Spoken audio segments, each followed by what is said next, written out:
doon pala nagselos yung partner niya.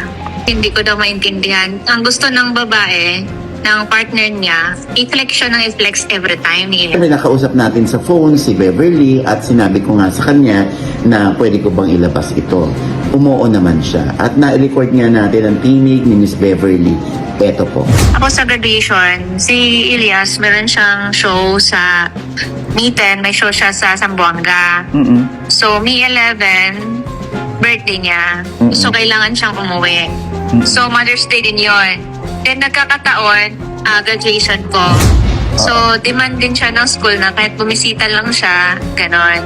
Eh ngayon, instead na from Zamboanga going to Magpet, madaanan niya yung place ko. So, ngayon, sabi ko naman, pwede ka ba dumaan sa akin na kahit 1 hour? Bayarin kita ng TF. Nag-okay naman siya, basta 1 hour lang. So, hindi lang naman siya yung nag-drop by. Lahat silang banda. Oo. Yun yung nangyayari. Pero nakaka-uwi siya. Pagkatapos noon. Ano ba yan? Makauwi siya by land? Yeah, by land lang. Oo. So kayo, malapit din kayo? Yeah, medyo magkalapit lang kami doon kasi madadaanan niya yung area kung saan yung school. Okay. So, yun yung doon. Pumayag naman siya kasi gusto din siyang makita ng mga estudyante.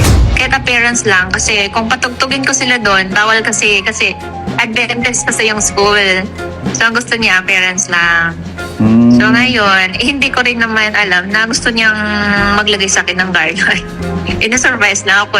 Nakakahiya naman kung tanggihan ko yun, di ba? Okay. Oo. Yun ang nangyari. Yun yung nangyari. So ngayon, yung about naman doon sa doon sa partner niya. Okay. Kasi nag-selos yun, di ba? Pagka-Versiga yun. Yung na-link ako kay Elias. Di ba sobrang selos yung kasi yun yung nag-trending ngayon na nag-selos yung partner ni Elias. Ang explanation ko naman doon, si Elias, nakilala ko siya March 3 during my birthday kasi hinahire ko siya.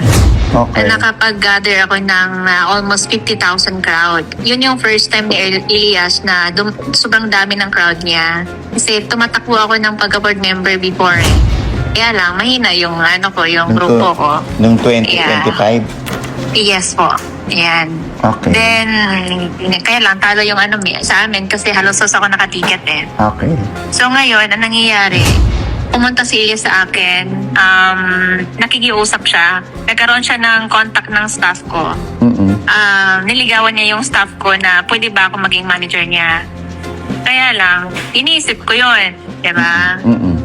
Iniisip ko yun na kung tatanggapin ko ba siya, naka-apekto ba siya sa negosyo ko or sa sa reputasyon ko. Kaya lang, kawawa. Kasi nakikiusap siya ng kasi kinawawa na siya ng dating may-ari ng Kalumad Band. Wala naman daw silang kontrata, which is sila yung part-time. Ang nangyayari ngayon, tinanggap ko siya ng April. Siyempre, bago ko siya tanggapin, nanood muna ako sa whole show niya kung pwede ko ba siyang tanggapin o hindi. Maganda ba yung performance or not.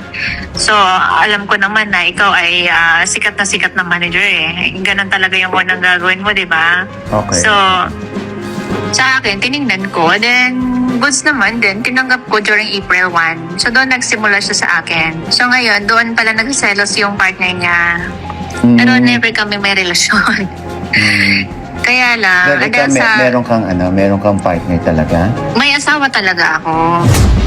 Ayun yung Chinoy. May asawa talaga ako. At may anak? Wala kaming anak.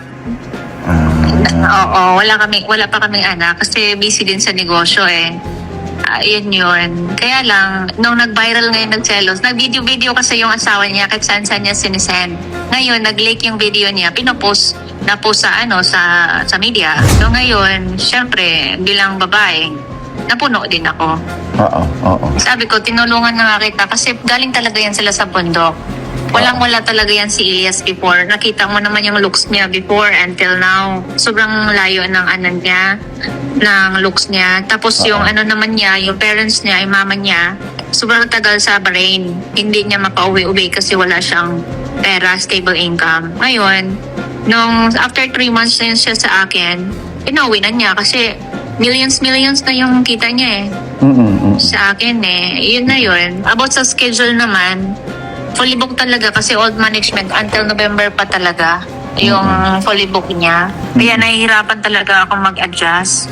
Ayun, yun. Hanggang November pa na 2025? Yes. Yun yung hanggang November pa yung schedule ni Elias nung maraming booking sa old management. Kaya doon ako nag-a-adjust. Actually, ang hirap nga eh. Alam mo, bakit ko sinasabi na bakit live-in partner ka pa lang, wala kang karapatan na magselos sa akin. Alam mo, nasabi ko yon. Lahat ng schedule ni Elias, ng management, gusto ng partner na dapat magpa-approve muna ang management doon sa partner niya. Ang hirap, di ba? Ang hirap.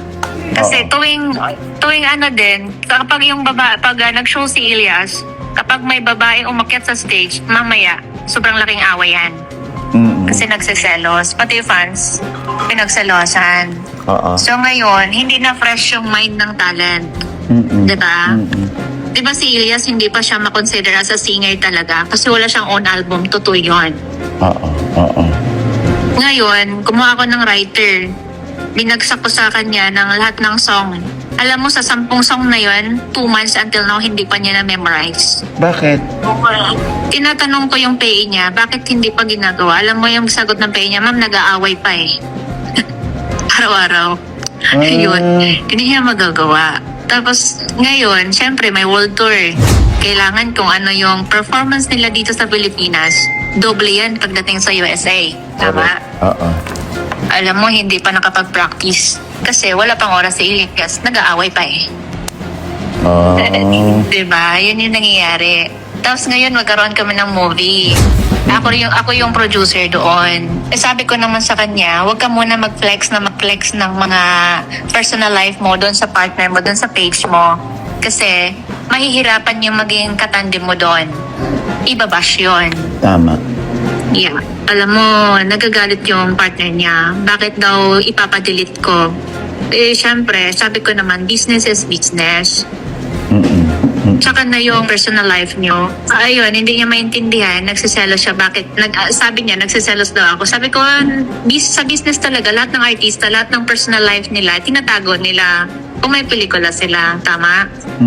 My God, Sir OG. Ako naman yung tinitira kasi hindi ko daw maintindihan. Ang gusto ng babae, ng partner niya, i-flex siya ng i-flex every time ni Elias. Sabi ko na dito sa entertainment, alam mo na yung followers ni Elias is halos babae yan. Tapos, yun yung mga fans niya.